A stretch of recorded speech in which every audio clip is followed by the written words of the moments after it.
All right. So I am really excited to be here today. I'm excited to be here in Copenhagen with all of you on the tech stage to discuss converting technology into adoption. And I called it lost in translation because I feel like sometimes in the tech world, we are staring right at each other about stories and things that can move people, and we just can't connect. But I'd like to try to do that today. So I have something to share with you all, and that is that no one cares about tech. Let me explain. There's a quote up here from Dr. Bob Metcalfe, and he wrote an article about 20, 30 years ago called Zen and the Art of Selling. And he wrote it in the MIT publication that he was working with at the time. And he wanted his fellow engineers to understand the importance of business development, the importance of sales, and that it's not mousetraps that buyers need, but fewer mice. We need to solve an emotional problem if people are going to want to use the tech and adopt the tech that we're all here creating today. And it's understandable that it's difficult. It's understandable because we're so excited about all the things being built right in front of us, all around us, literally here at Decoded, right? But I promise it's important, and I promise it's worthwhile. So we have the tech. We have shared security, we have forkless upgrades, we have XCM, incredible things that you've heard about on the stage today already. But it's not enough, right? We need a story. We need a way to convert everything that's been said on stage here today into something that means more than just code that exists that no one uses, that doesn't help anyone, right? Because if you think about the most powerful things that have ever changed the world, that move humans to do new things, religion, politics, money, these are a form of technology, but they are stories as well that allow people to interact, that allow the world to become a better place. So today I'll tell you Oak's story. We'll talk about a couple things. We'll talk about the tech part of my talk, which I promise I will get to, which is why we built Oak on Substrate, why we built Oak on Polkadot, what we mean to our partners, and most importantly, what we mean for end users. A bit about myself. That's my face.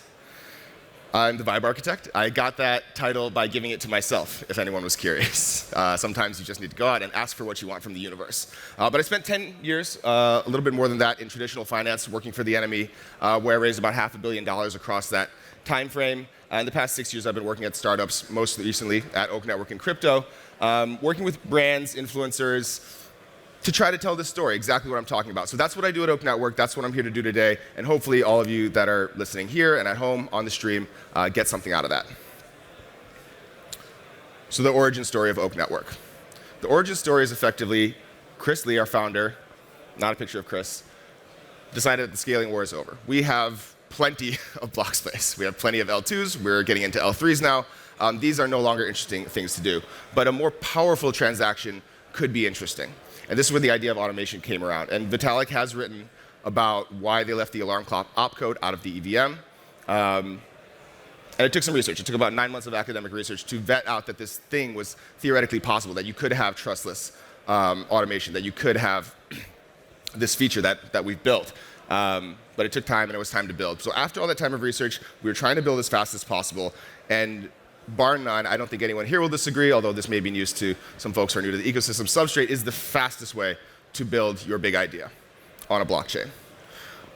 Because we have the frame palettes that are being used in other parachains. They've been vetted, right? High degree of security. You can combine those with the custom Oak palettes that we did, including the event registry, which is effectively if this, then that in your wallet, right? Which is what we've done here.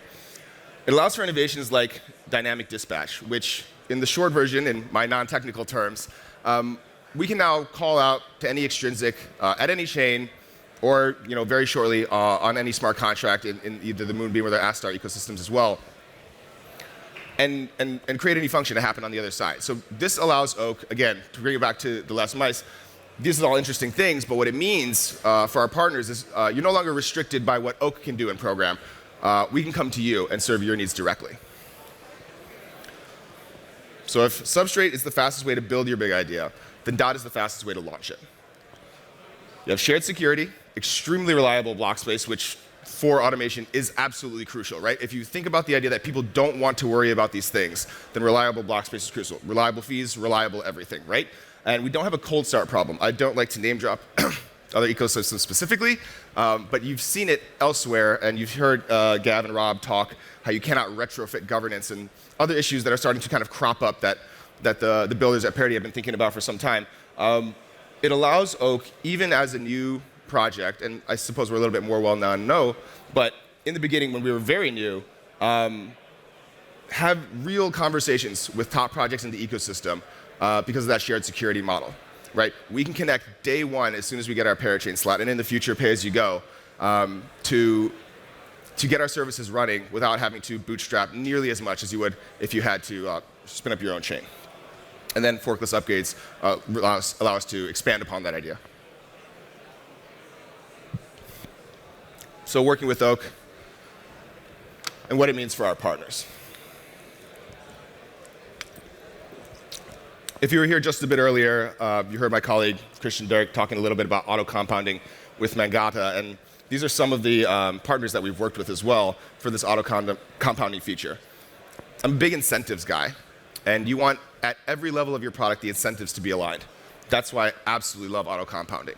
For Oak, we're looking for transactions. For gas fees, that's how we earn revenue.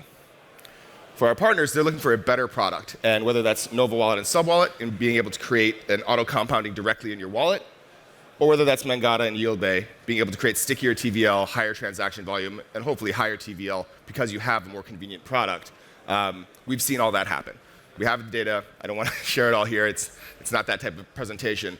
But the TVL sticking around, people love auto compounding. They're using it, and they're not yield hunting, farming the way they do with other protocols.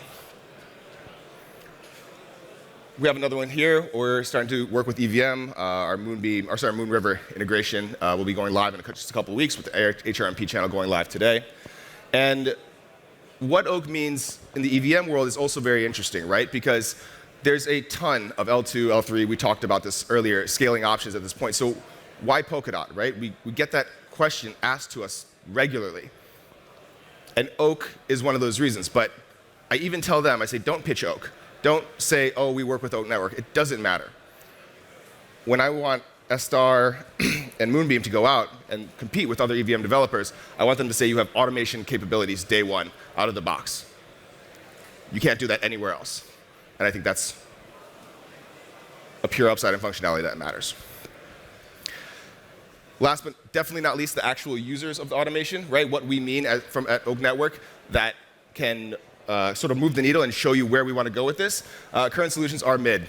I've looked at them very deeply, and I believe this, and it's not just a meme, because that first bullet point there, $9,733, that's the average income by household across the world. They are not paying $6 gas fees on Ethereum. They're not waiting for block times. They do not care. But the $5 trillion, that's the amount of money controlled by hedge funds in the world. And they are not signing over their stakes to bot networks, and they're not signing it over for extra smart contract risks that they do not need to have, right? So if you think about the large tails of distribution, whether you want to go high to where all the money is or lower to where all the people are, Oak Network serves that considerably better than any solution there out today besides us. So power to all the people. And it's your keys, your automation. It's sovereign transactions and freedom of self-expression. This is the emotional content that I'm talking about, right? When you think about a big story about why this matters, right? What does automation do for you? It could be anything. And I'm happy to talk to you about what it could mean for any of you specifically. But really the important part here is the freedom, right? The freedom to self-express is a core value of Web3. And it's one that I think we embody. And we really do take it to heart at Oak Network as well.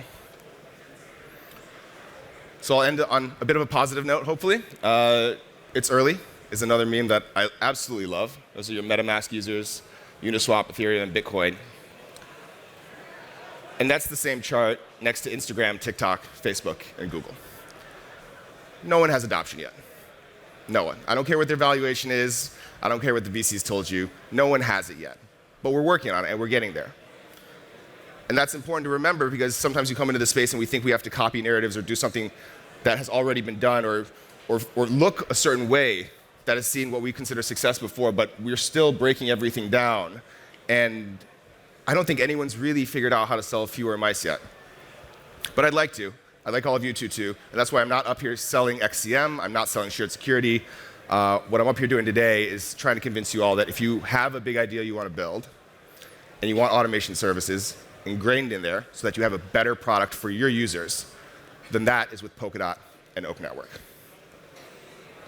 And I've left a lot of time for questions, although I don't expect too many because my DMs remain open always. I know it's a little bit difficult here. Sometimes you get shy and you don't want to talk about your specific problem, but I really am here to help. I really do believe in this. I believe in the ecosystem. And Twitter, Telegram, whatever it may be, come find me. I'm relatively tall and relatively loud, so I'm easy to find. And feel free to come ask me anything that you want about anything that was said here today. But otherwise, thank you for your time.